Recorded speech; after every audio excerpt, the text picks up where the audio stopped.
నేను ఈ particular question అడగడానికి కారణం ఏంటంటే, మీరు ఆల్రెడీ చూసి ఉంటారు, ఒక మాస్క్ మ్యాన్ హృదయ మానవుడు అనేసి ఒక ఆయన వచ్చాడు కదా.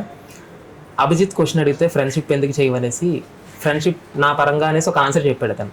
అది పర్టికులర్గా అభిజిత్కి షూట్ చేసినట్టు అందరికీ అర్థమైంది. నేను దానికోసం అనేసి మిమ్మల్ని క్వశ్చన్ అడిగాను. అంటే ఆయన పర్టికులర్గా హరీష్ గారు అభిజిత్ గారి పేరు ఎక్కడ మెన్షన్ చేయలేదు.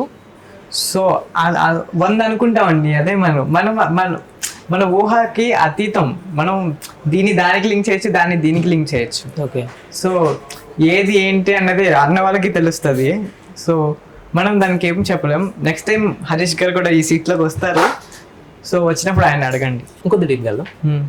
మీ మమ్మీ కోసం బాగా చెప్పారు స్టేజ్ మీద, ఈవెన్ జడ్జెస్ కూడా లేచి క్లాప్ చేశారు. మీరు స్కూల్ చదివేటప్పుడు మీ మమ్మీ టీచర్, రైట్? ఇప్పుడు జనరల్ గా ఫ్రెండ్స్ ఎట్లా అంటే ఆ మేడం అట్లా, ఈ ఎట్లా జనరల్ మాట్లాడుకుంటారు కదా, అట్లా మీ ఫ్రెండ్స్ మీ మమ్మీ కోసం మీరేం తెలియకుండా మీతో మాట్లాడమన్నా మీరు బాధ పెట్టినవి కానీ, లేదా ఎట్లాంటి మీరు ఎక్స్పీరియన్స్ చేసినవి కానీ? మా మమ్మీ స్కూల్లో పిల్లలు చాలా ప్రేమగా ఉంటాయి మా అమ్మతో. ఓకే. బట్ నేను అంటే చిన్నప్పుడు నేను చదువుకున్న 4th 5th క్లాస్లలో నేను ఎక్కడైతే చదువుకున్నానో అక్కడ పిల్లలు, బట్ మీ అమ్మమ్మ మీ మా అమ్మ ఇలాంటివి అడిగినప్పుడు ఆబ్వియస్లీ మనం ఎప్పుడైనా మన అమ్మల్ని ఇలా అడిగినప్పుడు లోపల నుంచి తన్నుతూ ఉంటుంది. ఆంటీ అని కాకుండా మా అమ్మమ్మ మా అమ్మ అలా అడిగినప్పుడు విల్ గెట్ తగులుతూ ఉంటుంది. అలా అని చెప్పి మా అమ్మ ఏజ్ కూడా పెద్దదేం కాదు. సో అలాగే లేదు మా అమ్మే వాళ్ళకి మొత్తం స్టోరీ ఇలా చెప్పకపోయినా కొంచెం కాలిపోయింది, అందుకనే ఇక్కడ ముడతలు అలా కనిపిస్తాయి అని చెప్పుకోవాలి. సో అదంతా నడుస్తుంది. అండ్ ఎవరికైనా మమ్మల్ని డిస్క్రైబ్ చేయాలి, జానకి మ్యామ్ అని కానీ ఎవరికైనా చెప్పాలంటే నోట్ల నుంచి వచ్చే మాట కాలిపోయినట్టు ఉంటారు చూడు, ఆమె అంటే ఈజీలీ మనకి మాత్రం తగులుతూ ఉంటుంది, వాళ్ళకి అనిపిస్తూ ఉంటుంది. ఈ మేజర్ యాక్సిడెంట్ అయిన తర్వాత మీ రిలేటివ్స్ దగ్గర నుంచి వచ్చిన సపోర్ట్ ఏమన్నా మీకు దొరికిందా? యాక్సిడెంట్ ఫైరింగ్ అది నేను పుట్టలేదండి. మా మమ్మీకి మ్యారేజ్కి ముందే డిగ్రీ ఫస్ట్ ఇయర్లో ఉన్నప్పుడు అయింది. ఆ తర్వాత మమ్మీ డిగ్రీ కంప్లీట్ చేసి బీఈడీ కంప్లీట్ చేశారు. Okay okay. దెన్ తర్వాత మ్యారేజ్ చేసుకున్నారు. సో నాకు ఎవరు వచ్చి కన్సోల్ చేశారు అన్నది తెలియదు. అండ్ అలాగే మమ్మీ కూడా ఒకటే కూతురు మా అమ్మమ్మకి. Okay okay. మీరు ఇట్లా బిగ్ బాస్ సెలెక్ట్ అయిన తర్వాత మీ మమ్మీ రియాక్షన్? మా అమ్మ చాలా హ్యాపీ ఫీల్ అయ్యారు. నా కోసం మా అక్కను కూడా పంపించారు షాపింగ్ చేయడానికి క్లోత్స్. మీ అక్క యుఎస్ లో ఉంటదని చెప్పినట్టున్నారు. పెద్దక్క కెనడాలో సెటిల్, చిన్నక్క చైనాలో ఎంబీబీఎస్ కంప్లీట్ చేసి మ్యారీడ్, ఒక బాబు, అక్కడ ఇల్లు కొనుక్కున్నారు రీసెంట్లీ, దే సెటిల్. అండ్ చిన్నక్క చిన్నక్క ఎంబీబీఎస్ అయింది, ఎఫ్ఎంజీకి ప్రిపేర్ అవుతుంది. ఎఫ్ఎంజీకి ప్రిపేర్ అవుతుంది, ఇప్పుడు చెన్నైలో ఉంది. ఎఫ్ఎంజీకి ప్రిపేర్ అవుతుంది ఎగ్జామ్స్. ఇప్పుడు నీ స్టడీస్ కోసం మాట్లాడమంటే నీ స్టడీస్ బీటెక్ 3-1 మల్లారెడ్డిలో అవుతుంది నాది. రైట్. అంటే మీకు ఫస్ట్ నుంచి బిజినెస్ ఐడియా ఉన్నప్పుడు వై డూ చూస్ బీటెక్ అంటే మీరు ఏం చెప్తారు? Why do I choose business చేయాలంటే దీనికి పర్టికులర్ ఈ డిగ్రీ తీసుకుంటేనే బిజినెస్ చేయగలం అనేది ఒక మిత్ అండి. బట్ అందులో ఉంటే స్టాక్స్ తెలుస్తాయి, అంటే ఎలా చేయాలి బిజినెస్ అన్నది విల్ గెట్ ఒక ఐడియా వస్తుంది. అది మనం అక్కడ చేయక్కర్లా. అలా అనుకుంటే ఇప్పుడు పెద్ద బిజినెస్లు పెట్టిన వాళ్ళు అసలు ఇంటర్ కూడా చదవని వాళ్ళు, అండ్ బిజినెస్ కోసం కాదు నాలెడ్జ్ కోసం చదవాలి. ఓకే. నాలెడ్జ్ మనకి ఎందులోనైనా వస్తుంది, నాలెడ్జ్ కోసం చదువుకోవాలి అంతే. ఒక డిగ్రీ అనేది పర్సూ చేయాలి ఎవరైనా సరే. రైట్. మీరు ఎంత మెంటలీ స్ట్రాంగ్ ఉండడానికి లైక్ ఎట్లా అంటే మీరు ఎంత మాట తీరు కానీ లేదా ఇచ్చే సమాధానం కానీ ఇదంతా ఎక్కడి నుంచి అలవరుచుకున్నారు? లైక్ మీ మమ్మీ నుంచా లేకపోతే చిన్నప్పటి నుంచి పెరిగిన సిచ్యువేషన్స్ బట్టి? ట్రామాస్ అండి. Traumas brings the best in you. So traumas నీ లైఫ్లో ఉన్న ట్రామాసే నీలో ఉన్న బెస్ట్ క్యారెక్టర్ని బయట పెడతాయి. What are the worst trauma you have faced? అంటే మెనీ. ఈ ప్రతిదీ వరస్టే. ప్రతిదీ వరస్టే. చూస్ ద వర్స్ట్ వన్ అంటే వరస్ట్ వన్ అంటే తలుచుకుంటేనే నాకు ఏడుపు వస్తుంది అని కొన్ని ఉంటాయి కదా మన లైఫ్. కొన్ని చెప్పలేము. సో చెప్పగలిగిన వాటిల్లో చెప్పుకుంటే కనుక ఏదైతే మా అమ్మ ఆఫ్టర్ మై డాడీ డైడ్ ఒక కొన్ని ఉంటాయి కదా, మా అమ్మ ఆమె ఒక దాంట్లోకి వెళ్ళిపోయారు, డిప్రెషన్లోకి. సో ఆ పార్ట్ కొంచెం ఒక పెద్ద ట్రోమా. అండ్ మేము ఇంత మెచ్యూర్డ్గా ఇలా ఆలోచించడానికి మేజర్ రీజన్ వచ్చేసి చిన్నప్పుడు మేము ఎప్పుడైనా మాకు ఏదైనా కావాలి అండ్ మేమేమైనా చెయ్యాలి అనుకుంటున్నాం, ఇది చేద్దాం అని మేము ఎప్పుడైనా మా చుట్టాల ముందు మేము ఎప్పుడైనా ఇలాగా అని మేము మా వాయిస్ రేస్ చేసినప్పుడు వచ్చే మాట తల్లి పెంపకం. ఓకే. సో ఆ మాట విన్నప్పటి నుంచి ఇలా అన్నోళ్ళకి చూపిద్దాం ఎలా ఉంటుంది ఒక తల్లి పెంపకం, మా అమ్మ పెంపకం ఎంత మంచిగా ఉన్నదో అనేది జనాలకు తెలియాలన్నదే ఒక ఉద్దేశం.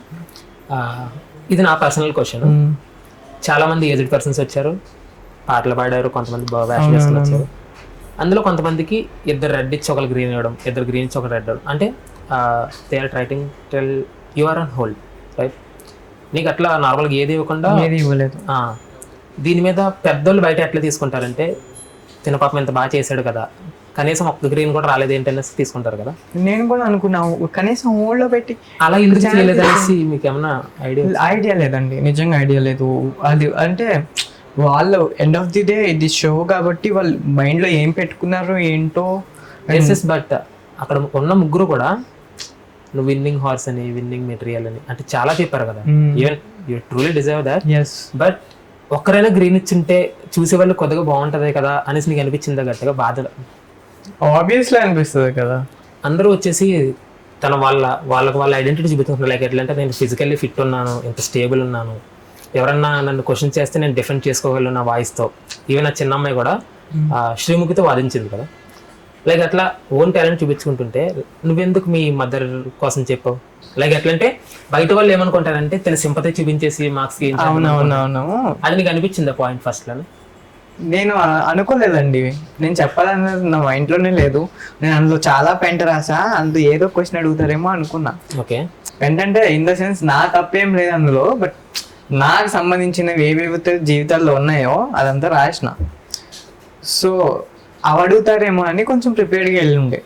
సో నా గురించి ఏవైతే క్వశ్చన్స్ నువ్వు బిగ్ బాస్కి ఎందుకు రావాలనుకుంటున్నావు, 20 years ఎక్కడ ఉండాలనుకుంటున్నావు, ఇవన్నీ నా గురించి క్వశ్చన్స్ అడిగినప్పుడు నేను నా ఆన్సర్స్ నేను ఇవ్వాల్సినవి కళాఖండిగా ఇచ్చేసిన తర్వాత వాళ్ళే మీ అమ్మ గురించి చెప్పు ఆర్ మీ ఫ్యామిలీ గురించి చెప్పు అని అన్నప్పుడు I have to tell, because already నేను జీడీలో చెప్పాను. అండ్ ఇలా పెద్ద ప్లాట్ఫామ్లో చెప్తేనే కదా మా అమ్మకు ఒక రికగ్నేషన్ వస్తుంది. అండ్ నేను సింపతి టైప్లో అస్సలు చెప్పలేదండి, నేను ఒక ఇన్స్పిరేషన్ స్టోరీలో చెప్పాను. ఎలా అంటే జీవితంలో ఇన్ని వచ్చినా సరే ఒక్కసారి కూడా సూసైడ్ అటెంప్ట్ చేసుకోకుండా మా అమ్మ ప్రతి దాన్ని ట్యాకిల్ చేసుకుంటూ ఇక్కడ దాకా వచ్చింది, ఇంకా చేస్తూనే ఉంది. తన లైఫ్లో హ్యాపీనెస్సే లేదు, but she still trying and she's letting her life. అదే నేను చెప్పా అక్కడ ఇన్స్పిరేషన్గా చెప్పా, బట్ అది ఎలా అయిపోయింది. బట్ బయట వాళ్ళు ఏమనుకుంటారంటే తనకి ఏం టాలెంట్ లేదా, ఇది చూపించకుండా అదే చెప్పాడు అనేసి అనుకుంటారు కదా. నేను దానికోసం అడుగుతున్నా, నీకున్న టాలెంట్ చూపించలేదు ఎందుకు? ఈవెన్ నువ్వు చేసి ఎడిట్లో పోయింది, అది నేను చేసి ఎడిట్లో పోయింది. నేను చేసా, నేను స్కిట్ చేసిన, నేను డాన్స్ చేసిన. నేను అక్కడ ఇన్ ద సెన్స్ ఫ్రెండ్తో మాట్లాడుతున్నట్టు చేయమన్నారు అండ్ నేను మాట్లాడుతున్న ఫ్రెండ్ వచ్చేసి శ్రీముఖి. సో మా ఇద్దరి మధ్య ఒక కాన్వర్జేషన్ వాళ్ళే ఇచ్చారు అండ్ అది చేసి ఉండే. నాకు ఇష్టమైన మూవీ ఏంటంటే అరుంధతి అని చెప్పిన, అందులో డైలాగ్ చెప్పిన పశుపతి డైలాగ్ నేను చెప్పిన, డాన్స్ ఏమైనా చేసినా బాగుంది, ఎక్కడ నేర్చుకున్నాం అంటే ఆమె న్యాచురల్ డాన్సర్ అని చెప్పిన. నేను ఎక్కడ నేర్చుకున్నా, టీవీలో చూసి నేర్చుకున్నా అని చెప్పిన. ఒకసారి డైలాగ్ మా కోసం చెప్పగలరా?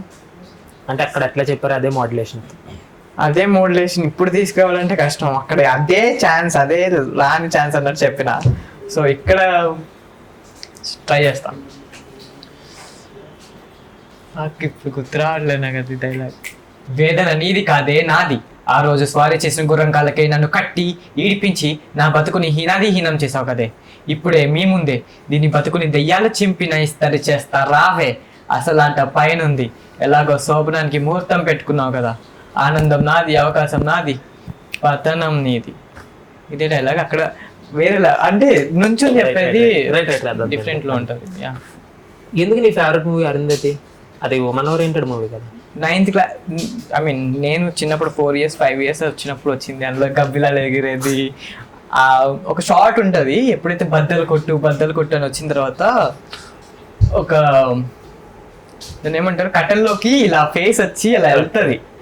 అవన్నీ చిన్నప్పుడు చూస్తే ఎలా అనిపిస్తుంది అంటే దీన్ని మించిన దెయ్యం సినిమా ఇంకోటి లేదు, థ్రిల్లింగ్ అని. చిన్నప్పటి నుంచి దెయ్యం సినిమాలు అంటే ఇంట్రెస్ట్ అలాగ వచ్చేసింది అనమాట.